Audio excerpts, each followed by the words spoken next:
Hello! I'm Elaine, and I'm a tour guide in the French Quarter. I do ghost tours. And I am not going to tell you the stories that I tell on my tour, because you gotta pay for those. But if you want to hear some interesting things that have happened to me while I'm leading random drunk people around the French Quarter, I got you. So I talk a lot in these videos about all the bad distractions we have to deal with as tour guides. And the thing is, there are actually good interruptions as well. But they have to be really well timed. But when they are well timed, they are magic.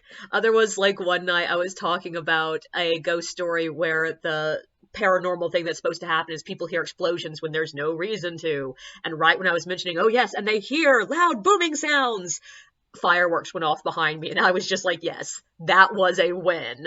But there was also a night that I was talking about Marie Laveau and her, history with husbands. And right when I was explaining that she had one husband and then, like, she started calling herself the Widow Paris, this random lady walked by behind me and was like, hey, did you hear?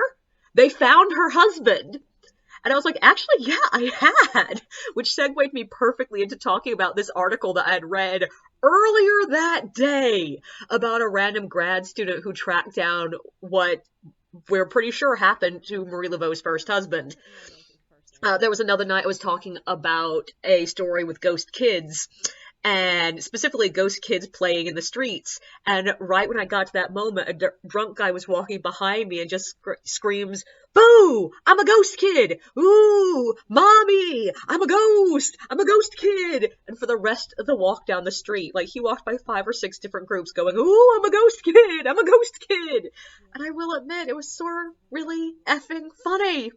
There was another night I was talking about a group of sex workers that were known for walking around shirtless, showing off, the wares, as it were.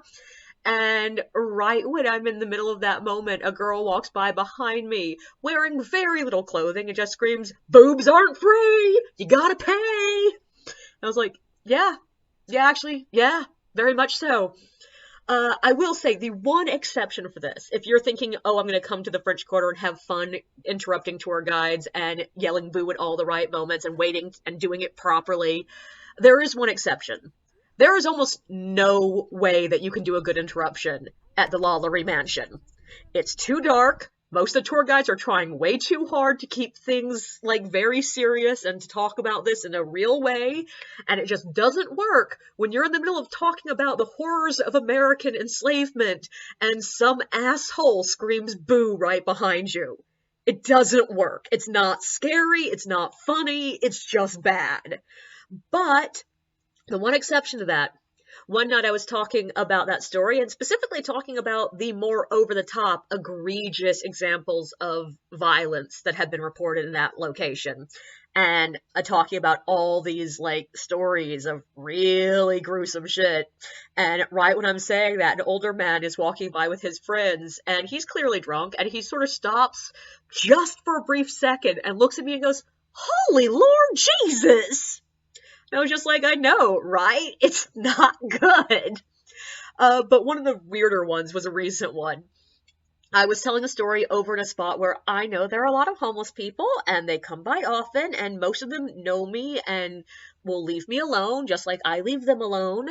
And most of them, like, every now and then they'll get bored and want to hear the stories, and they'll come up, but they know how to do it without, like, causing a problem. They'll stand, like, 10 feet away and face the other direction, or they'll sit unobtrusively off to the side. Basically, they make it so that I don't have to say anything, and I love that. But this one guy did not get the memo. He walked up and literally was standing shoulder to shoulder with one of my guests, and he was clearly freaking them out. So, of course, I immediately had to be like, hi, honey, can I help you?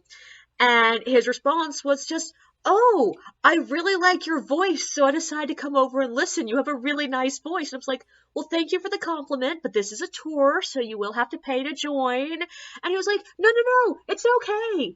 I'm a vampire.